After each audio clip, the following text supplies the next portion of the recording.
jovens ou adolescentes terem prazer em ouvir histórias dos mais velhos. Eles estão tão envolvidos com as novidades que são constantes, que as suas mentes têm sido treinadas para apenas desejar aquilo que é novo. E não há muito prazer em ouvir coisas antigas.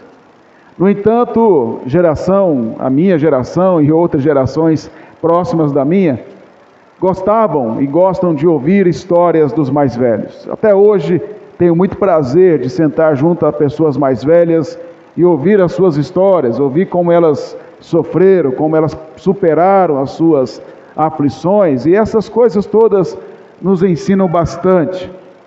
Mas quando nós olhamos para a Escritura, nós vemos que Deus é um contador de história. Deus gosta de história. Ele fala de muitas coisas que ocorreram na história. Mas não apenas Deus é um contador de história, e história, quando eu digo história, fatos que realmente ocorreram, mas Ele não apenas é o contador de história através das Escrituras, mas Ele se encarnou na história através de Cristo. Ele governa a história. E a história é o palco onde Ele manifesta o seu plano redentor. Portanto, quando nós olhamos para textos na Escritura que contam história daquilo que Deus fez em favor do seu povo, nós temos que entender que há um propósito por trás disso. Não é um contar história por contar, mas há uma razão, ela se encaixa dentro de um plano maior. E é exatamente isso que nós vamos ver nesse texto do livro de Êxodo, onde nos fala desse momento da Páscoa, da libertação do povo de Israel do Egito, da instituição desta comemoração, desta Páscoa e as suas implicações para todas as épocas. Para nós entendermos, e aí eu vou começar a ler alguns versículos no capítulo 12, nós vamos ver aí o verso 26 e o verso 27 desse capítulo 12. Verso 26 e 27 diz: quando os vossos filhos vos perguntarem, que rito é este? Respondereis, é o sacrifício da Páscoa ao Senhor, que passou por cima das casas dos filhos de Israel no Egito, quando feriu os egípcios e livrou as nossas casas. Então o povo se inclinou e adorou. Nós vemos aqui o Senhor instruindo através de Moisés, dizendo que no futuro, quando os jovens, os filhos, perguntassem, as crianças perguntassem aos seus pais hebreus, por quê? O que é esse rito? O que isso significa? Esses pais deveriam estar preparados para explicar a eles e contar a história. Então não apenas Deus conta a história, mas Ele queria que os pais também contassem a história para os seus filhos. Mas não apenas contassem a história, mas explicassem a história, falassem o que implicava tudo aquilo. E a pergunta que os filhos fariam, conforme o texto, verso 26, é: que rito é este? Talvez essa palavra rito, na nossa tradução, ela soa como uma coisa muito estranha, mas nós temos que entender o seu significado no texto. A palavra rito aí, ela significa uma prática religiosa ou cultural. A palavra rito também significa, nesse texto, trabalho ou serviço prestado ao Senhor. Em outras palavras, rito aqui é culto. Culto é serviço prestado a Deus. É como se os filhos perguntassem aos seus pais hebreus: pai, por que o culto é assim? Por que nós adoramos a Deus desta maneira? Por que nós prestamos a Ele esse serviço durante esta festa chamada Páscoa? Qual o significado de todas estas coisas? Então os pais iriam usar a história, contar isso que está acontecendo aqui, contar para os seus filhos e explicar as implicações para todas as épocas. É exatamente o que nós fazemos. Não sei se veio à sua mente a ligação, mas o apóstolo Paulo, quando falou da ceia do Senhor, ele diz que, porque o que eu recebi do Senhor, e também vos entreguei. Que o Senhor Jesus, na noite que foi traído, tomou o pão e, tendo dado graças, o partiu e disse: esse é meu corpo que é dado por vós, fazei isto em memória de mim. Por semelhante modo, depois de haver ceado, tomou o cálice, dizendo: este cálice é a nova aliança no meu sangue. Fazei isto todas as vezes que o beberdes em memória de mim. 1 Coríntios capítulo 11, verso 23 e 25. Aqueles hebreus deveriam fazer todo esse cerimonial, todo esse rito, todo esse culto relacionado à Páscoa, com a morte de cordeiro, com o sangue do cordeiro, com os pães asmos, fazendo isso em memória do que Deus havia feito por eles lá no Egito.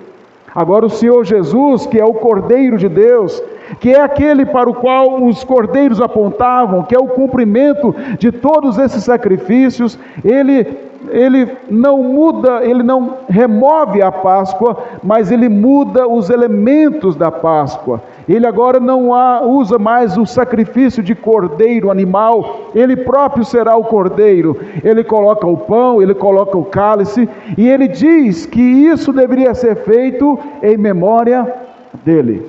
De tal maneira que quando nós participamos da ceia do Senhor, nós fazemos isso contando uma história. Nós fazemos isso lembrando uma história, lembrando um momento da história em que o próprio Deus encarnado, ele morreu numa cruz e derramou o seu sangue, e que ele fez isso para a remissão dos nossos pecados.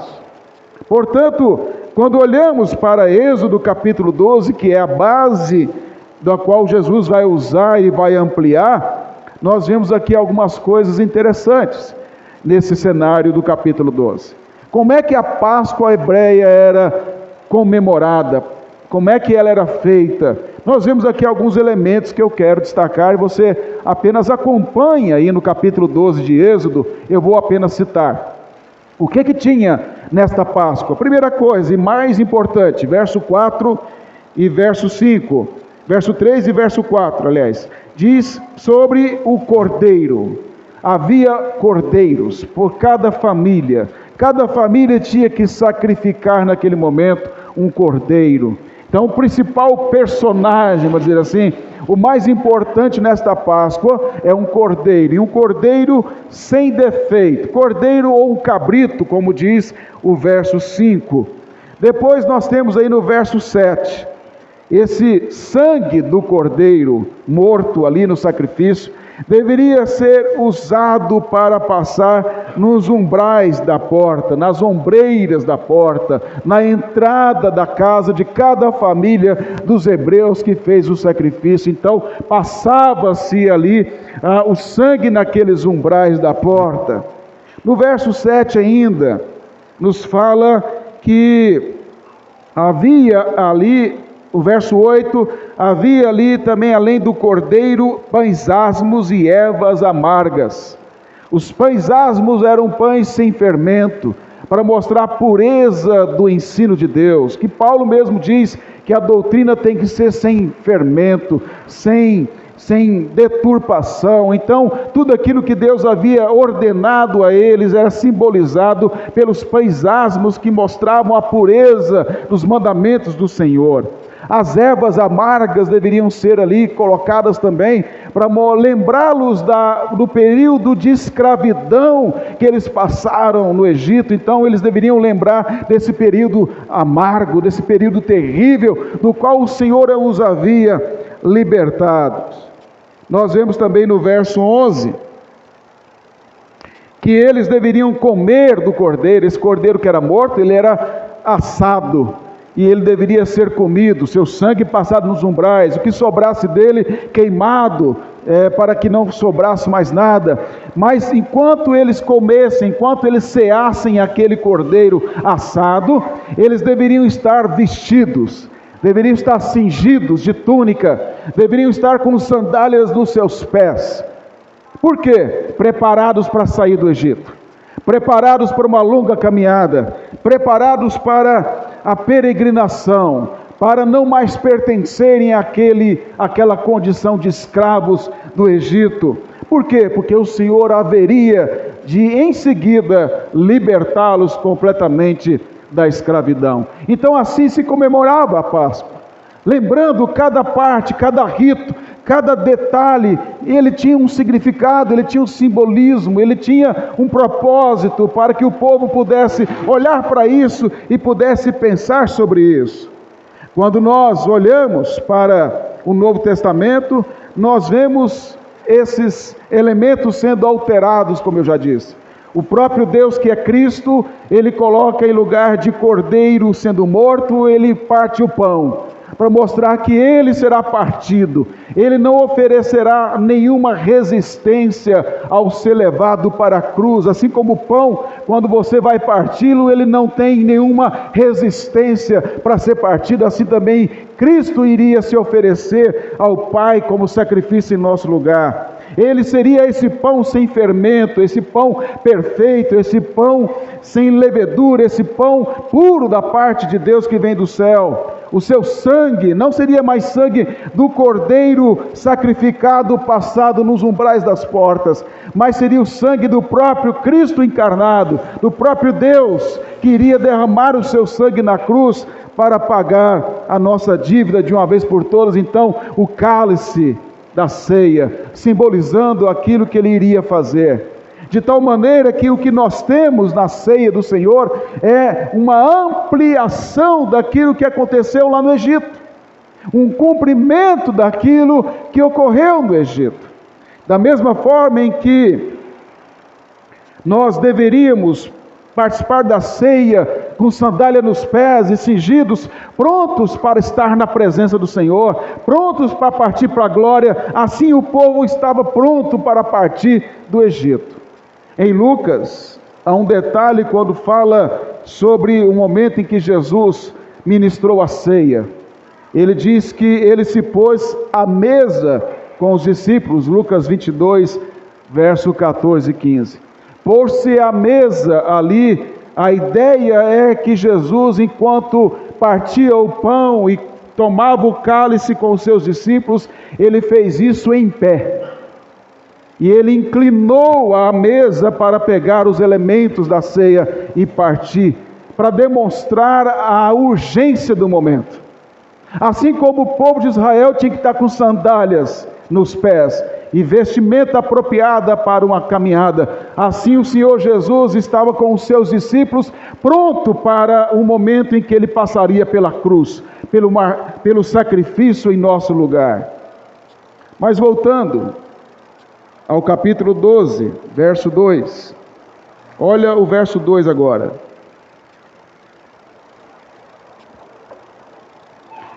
Este mês vos será o principal dos meses, será o primeiro do mês do ano. O mês primeiro do ano será comemorado pelo povo de Israel a Páscoa do Senhor. Qual o significado e importância disso? Um escravo não está preocupado com comemorações. Um escravo, na condição em que os hebreus estavam, debaixo do senhorio terrível do faraó, eles apenas sobreviviam a cada dia. Nós não temos a ideia do que é uma escravidão, graças a Deus por isso. Nós sabemos pelos filmes, nós sabemos por alguns livros, nós sabemos pela escritura, mas nós não sabemos o que é não ter vontade própria, nós não sabemos o que é acordar de madrugada, sem trabalhar como escravo, sem ter nenhum salário, nenhuma recompensa, apenas a chibata nas nossas costas. Nós não sabemos o que é acordar de madrugada para trabalhar nestas condições precárias, sem nenhum reconhecimento e sem saber se teremos sequer alimento próprio para nos dar forças para trabalhar. E mesmo que o nosso Senhor não nos desse um alimento adequado, iria exigir de nós uma produção adequada à sua própria exigência. No entanto, então, diante desse cenário, um escravo não tem perspectiva do futuro. Um escravo não tem esperança de nada. Um escravo apenas sobrevive. Ele não faz projetos, ele não tem nem ganho. Ele não tem sonhos, ele não tem nada para comemorar, ele apenas sobrevive a cada momento. E é assim que os hebreus viviam por 430 anos. Era assim que eles sofreram no Egito com a escravidão, clamando geração após geração, sem qualquer motivo de comemorar. Mas agora o Senhor dá a eles um mês para comemorar. O Senhor dá a eles uma razão, porque o Senhor agora os tirou da condição de escravos. O Senhor deu a eles a liberdade. O Senhor agora os libertou da escravidão sobre a qual eles estavam. E agora eles podem caminhar felizes, cantando, louvando ao Senhor, como nós lemos o cântico de Moisés e do povo no início do culto. Eles podem agora falar das gloriosas obras de Deus. Eles podem dizer: Deus é o meu Salvador, Deus humilhou e destruiu os meus inimigos, e agora Ele nos conduz para uma terra que Ele vai nos plantar lá, que Ele vai nos abençoar lá, que Ele vai habitar conosco. Então agora nós temos motivos, enquanto peregrinamos, de poder louvar ao Senhor, por fazer esse rito todo ano, cantar e louvar e bendizê-lo pela libertação. Nós vamos agora todo ano comemorar a Páscoa, porque Ele nos libertou da escravidão. Os judeus têm um calendário diferente, principalmente os judeus primitivos, diferente do nosso, e eu não pretendo aqui explicar detalhes sobre isso. Mas o importante é dizer que a maneira como eles falavam era primeiro mês, segundo mês, terceiro mês, não eram os nomes que nós utilizamos. E esse primeiro mês, na verdade, não é um mês literal de 30 dias, seriam 2 meses, março e abril no nosso calendário. Então, no início do ano, os judeus então deveriam comemorar a Páscoa, deveriam lembrar disso, deveriam louvar ao Senhor, deveriam tentar se colocar no lugar dos seus pais, quando saíram lá do Egito, deveriam pensar que eles eram escravos e não tinham qualquer tipo de esperança, mas agora o calendário diz para eles: tem esperança, tem certeza. Da mesma maneira, nós somos peregrinos e forasteiros nessa terra, como diz Pedro na sua primeira carta, capítulo 2, verso 11. Assim como Pedro também diz que nós aguardamos novos céus e nova terra, onde habita a justiça. Ou como diz o apóstolo Paulo em Filipenses 3, verso 20 e 21, que a nossa pátria está nos céus, onde nós aguardamos novos céus e nova terra, onde nós aguardamos que o nosso corpo de humilhação será um corpo glorioso. Ou como diz Paulo em Romanos 8, que o melhor está por vir, que os sofrimentos do tempo presente não podem comparar com a glória que está em nós. Ou seja, nós comemoramos não apenas na Páscoa por data em nosso calendário, nós comemoramos todos os dias a nossa libertação, nós comemoramos todos os dias a ressurreição de Cristo, nós comemoramos todo dia enquanto peregrinamos em memória dele, essa certeza de que nós estaremos com ele.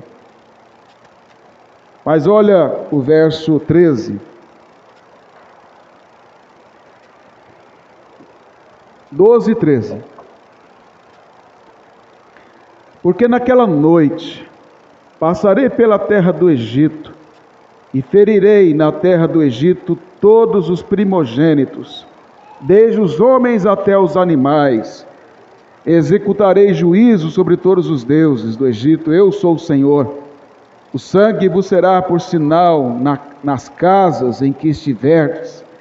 Quando eu vir o sangue, passarei por vós, e não haverá entre vós praga destruidora, quando eu ferir a terra do Egito.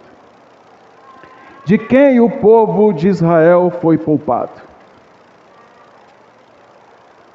Eu sei que o que eu vou dizer aqui pode escandalizar alguns, porque infelizmente quando se prega coisas erradas no meio da igreja, a verdade parece que é heresia.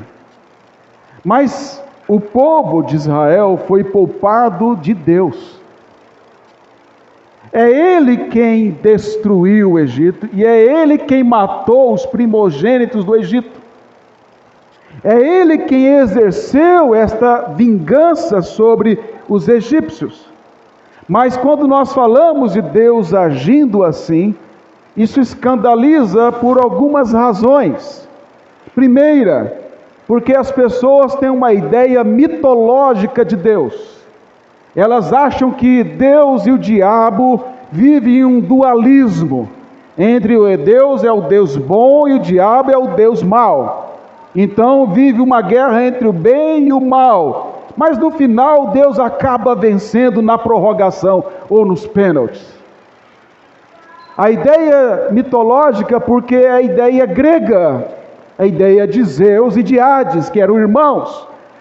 Zeus era o Deus do Olimpo, o Deus dos deuses, o Senhor dos deuses. E Hades era o Deus do submundo, dos mortos. Então eles viviam em guerra constante. Então Deus seria Zeus e o diabo seria Hades. Mas isso é uma visão mitológica. O diabo não concorre com Deus. O diabo é servo de Deus. O diabo é um cachorro de Deus, na coleira de Deus. Deus é soberano sobre todas as coisas. Deus é rei sobre todos os reis. Ele não tem concorrente.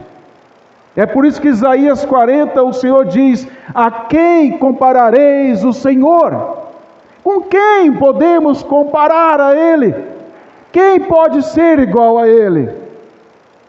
Portanto, Deus não é, o diabo não é um concorrente de Deus.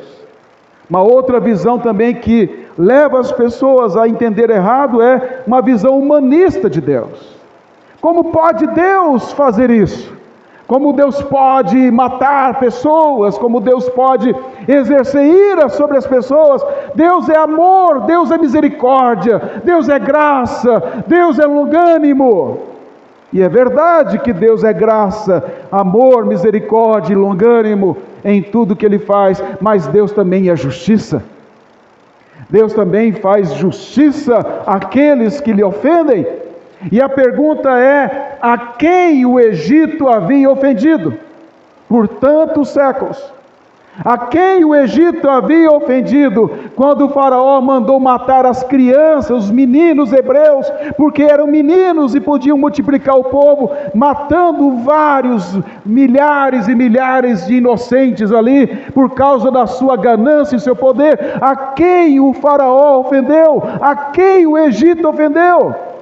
Quando o Egito adorava os deuses pagãos, ao invés de adorar ao Senhor, e ofereciam um sacrifício aos seus deuses, a quem eles estavam ofendendo? A quem o Egito estava ofendendo durante séculos, escravizando os hebreus, matando os hebreus, fazendo violência aos hebreus, fazendo violência a outros povos.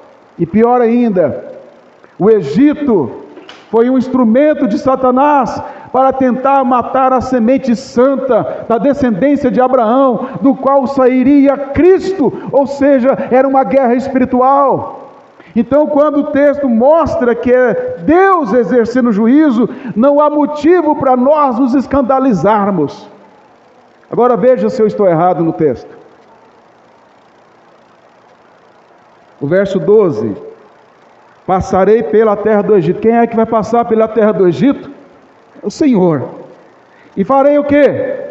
Ferirei na terra do Egito todos os primogênitos. Quem é que vai passar? Quem é que vai ferir? É o Senhor. Ele está dizendo isso. Ele diz: desde os homens até os animais executarei juízo sobre todos os deuses do Egito. Quem é que vai executar juízo sobre todos os deuses do Egito? Ele diz: eu sou o Senhor. Olha o verso 13, ele diz: o sangue vos será por sinal nas casas em que estiverdes. Quando quem? Eu vir o sangue. Quem é que vai ver o sangue?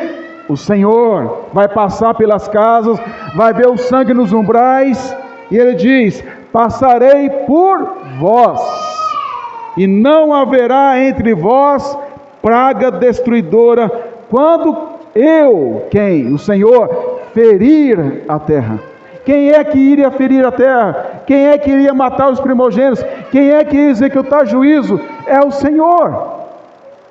Mas veja, irmãos,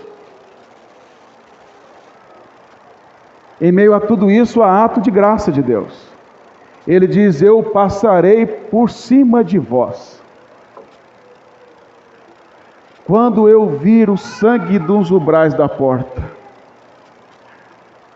eu não vou matar os seus primogênitos. O que nós vemos é que o Senhor, naquele momento, não haveria de matar os hebreus por causa do sangue do cordeiro nos umbrais da porta. Porque ao fazerem este rito que eu já expliquei, eles estariam demonstrando fé, estariam reconhecendo com aquele ato que eram culpados, e por isso eles tinham que colocar sobre um inocente a sua culpa, que no caso era o cordeiro. Então eles estavam demonstrando com aquilo que acreditavam que poderiam ser perdoados pelo sangue de um inocente. Quando nós cremos em Jesus, nós temos que reconhecer que somos culpados, que nós merecemos a ira de Deus, que Ele estava contra nós, que nós estávamos mortos em delitos e pecados, e que a sua justiça seria correta sobre nós, mas pelo sangue do justo, que é Cristo, nós somos justificados. É isso que Paulo diz em Romanos capítulo 5, ao dizer que nós somos justificados por meio de Cristo.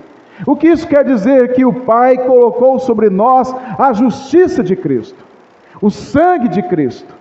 Então, quando o Pai passa por nós para exercer a sua ira, Ele passa por sobre nós, porque Ele vê o sangue de Cristo. É o sangue de Cristo que impede do Pai exercer sobre nós a sua ira. Não é a gente, não são as minhas obras, não é o meu caráter aprovado aos meus olhos, não é algum mérito da minha parte, mas é pelo mérito do Cordeiro, é pelo mérito do Redentor, é pelo mérito de Cristo, porque a ira que era para estar sobre mim, foi colocada sobre Ele. Ele foi moído pelas minhas transgressões, Ele recebeu a ira do Pai sobre Ele, que era para estar sobre mim. E o castigo que estava sobre ele me trouxe a paz, a reconciliação. Portanto, da mesma maneira, daquele rito em que o Senhor não exerceu o seu juízo sobre os hebreus por causa do sangue nos umbrais da porta, por causa do sacrifício do cordeiro, assim também o Pai não exercerá sobre nós a sua ira por causa do sangue de Cristo. É o sangue de Cristo que torna o Pai propício a nós. 1 João, capítulo 2, verso 1 a 2.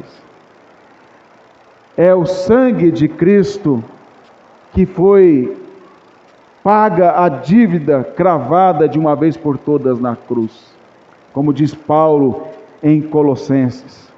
De tal maneira que é por meio de Cristo que nós somos salvos pela graça. E a pergunta é: o que vai acontecer com aqueles que rejeitam a Cristo até o fim? O que vai acontecer com aqueles, à semelhança dos egípcios, que não creram no Senhor, que não se arrependeram, que não creram nas promessas do Senhor? Juízo de Deus. O nosso problema maior nunca foi com o mundo, com o diabo ou com a realidade que nos cerca. Nosso maior problema foi sempre com Deus, pois o pecado é ofensa contra Ele, e a dívida tem que ser paga, e a única maneira dela ser paga devidamente é por meio de Cristo Jesus. Diante disso, meus irmãos, o que significa Páscoa? Aplicando, a Páscoa é perdão. A Páscoa é Ele passar por cima. A Páscoa é Ele olhar para nós e ver o Filho, ver o sangue do Filho. E é por isso que Ele nos ama, porque Ele ama o Filho. que nos representa. Então, Páscoa é perdão, é dívida paga, e paga por Cristo em nosso lugar. Páscoa é reconciliação, por meio do seu sacrifício na cruz em nosso lugar, nós fomos reconciliados com o Pai. Por que reconciliados? Porque nós éramos inimigos dele. Nós éramos escravos do pecado.